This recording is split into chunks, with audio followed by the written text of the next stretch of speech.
दुर्गा पूजा आबि गेलै तऽ आब फलाहार के लेल किछु हम बनबै छी रेसिपी। तऽ एक कटोरी सिंघाड़ा के आटा लऽ लेलहुँ हँ आर किछु ड्राई फ्रूट लऽ लेलहुँ हँ, 2 चम्मच घी लऽ लेलहुँ हँ। तऽ एकरा घी के बढ़िया से गरम कऽ लै छी। अब ई आटा जे छला सिंघाड़ा के से डालि दै छियै। पानि में जे सिंघाड़ा होइ छै तकर आटा छियै।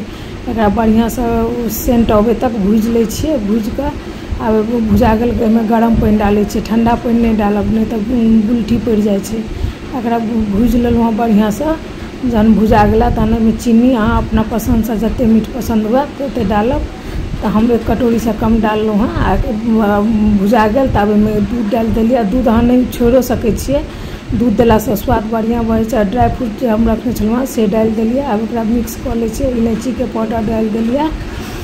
एकरा मिक्स कऽ के बढ़िया से कढ़ाई छोड़े तक मतलब लोहिया में छोड़ देत, चारों तरफ से घी छोड़ऽ लगे छै तहन एकरा निकालि लिअ। हम प्लेटिंग कऽ लै छी। आब खाए में बहुत स्वादिष्ट होइ छै। अहूँ सब जरूर से फलाहार में बनाएब।